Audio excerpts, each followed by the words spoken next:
ओम नमः शिवाय। ओम नमः शिवाय। शिव हरि बच्चों। राधे राधे बच्चों। राधे राधे।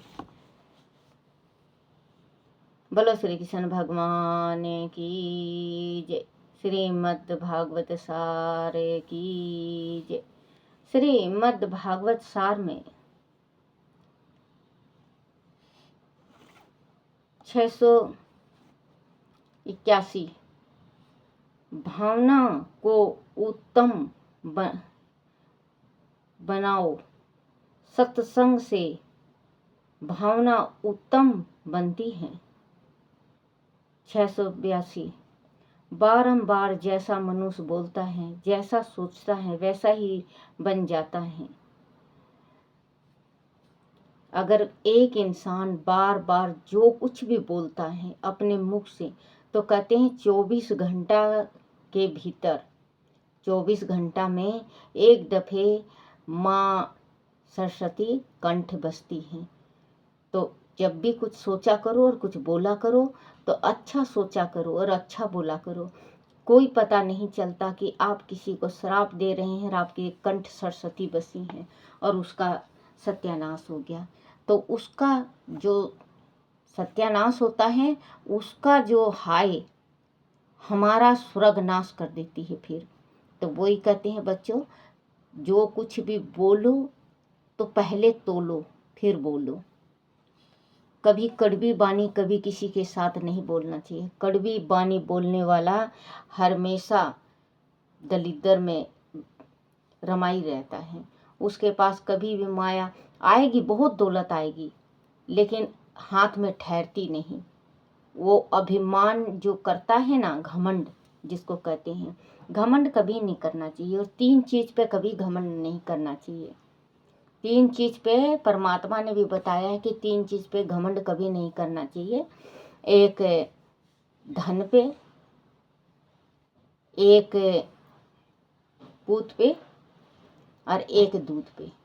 दूध पे, पूत पे, धन पे कभी भी घमंड नहीं करना चाहिए, क्योंकि जिसने भी घमंड किया है इस मृत्यु लोक में, वो खता खाया है, क्योंकि ये सब भगवान का दिया हुआ है। 683 काल आता है तो पहले पैरों को पकड़ता है। पाँव की गति क्षीण होने लगे तो समझना कि काल निकट आ गया है।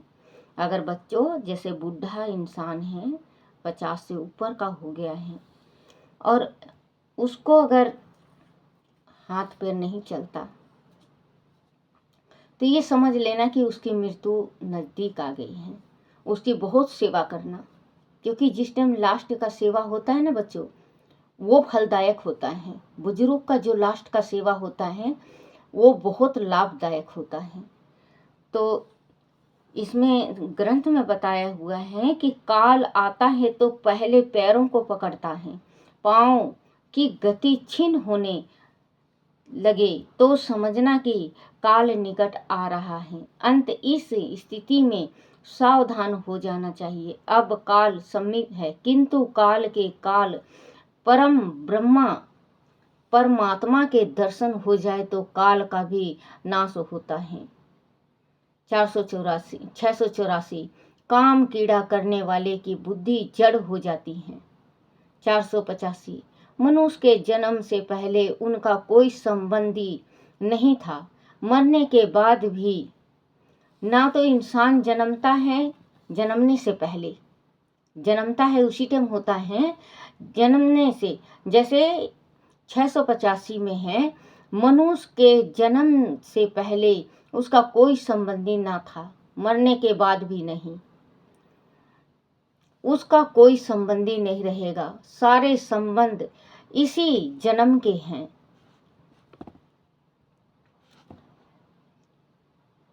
686 जीव दुर्लभ अवस्था में ईश्वर की शरण जाता है। वह आत्मदिक तड़पता है, व्याकुल होता है, तब परमात्मा को पुकारता है। 687 हाय हाय करके हृदय मत जलाओ। अभी से हरि हरि जपने की आदत डालो। आज से ही श्री हरि का स्मरण करोगे तो अंत काल में श्री हरि याद आएंगे। पाँव की शक्ति कम होने लगे तो समझना कि अब मृत्यु समीप है। अंतिम समय में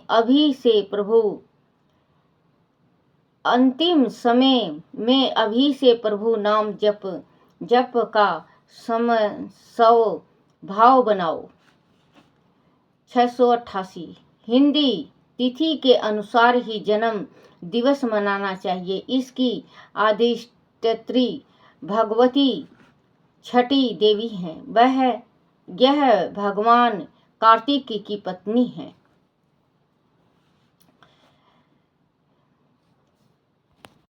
689 एकादशी व्रत के अतिरिक्त 5 व्रत श्री राम नवमी, श्री कृष्ण जन्माष्टमी, महाशिवरात्रि, वामन द्वादशी तथा श्री नरसिंह जयंती मनुष्य करे तो बहुत उत्तम है। यह 5 प्रधान व्रत हैं। 690 भगवान से नित्य प्रति यही कहो कि वह अंत समय अवश्य आए। भगवान से नित्य प्रति यही कहो कि वह अंत समय अवश्य आए। जो अंत इंसान का समय होता है तो परमात्मा से अरदास लगाना चाहिए कि हे परमात्मा, जिस टाइम मैं धरती छोड़ के जाऊं आप मेरे सम्मुख हो। वो भजन है ना बच्चों, इतना तो करना स्वामी जब प्राण तन से निकले, जब प्राण तन से निकले, तिरछी नजर धरी तिरछी चरण धरी हो, मुरली की सुर मधुर हो मेरे सामने कन्हैया, जब प्राण तन से निकले। क्योंकि इंसान का जिस टाइम प्राण तन से निकलता है उस टाइम भगवान स्वयं आके खड़े हो जाएं तो वो सीधा ही स्वर्ग जाता है। 591 तुलसी और कमल भगवान को बहुत प्रिय है, उन्हें पूजा में लावें। बोलो श्री कृष्ण भगवान की जय हो। बोलो श्री कृष्ण भगवान की जय। हरिवंश पुराण की जय। श्रवणिक मानवावतार में राम व्यास अत्रि पुत्र, दीप्तिमान भारद्वाज गोत्री, द्रोणा के पुत्र अश्वत्थामा, गौतम गोत्रीय, शरद कौशिक, गलव सप्त ऋषि होंगे। श्रवणिक मनु के 10 पुत्र वरियान, अवरियान, समत, धीतिमान, वासु, क्षिशु, सचिबु, अदुरण, वाज तथा समिति होंगे। दूसरे स्वर्णिक मानवतार में पुलस्त्य गोत्री, मेघातिथि, कश्यप गोत्रीय, वासु, भार्गव, अंगिरा, वशिष्ठ गोत्रीय, सावन, अत्रि गोत्रीय, हव्यवाहन तथा पुलह गोत्री। यह सत्य, सावन, अत्रि गोत्रीय, हव्यवाहन तथा पुलह गोत्रीय सत्य, यह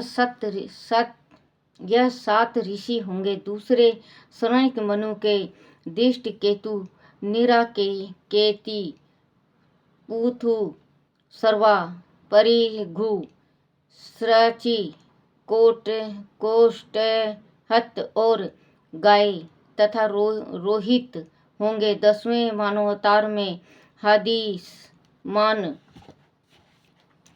सिकिति आयोमूर्ति, अष्टम प्रमिति नाभगो तथा नभ के पुत्र सत्य, यह सप्त ऋषि होंगे। अग्नि वह भूमि 2 देवता होंगे। मानुक सुत निकुंज वीरवान सत निक निरामित्र विश्वसेना जय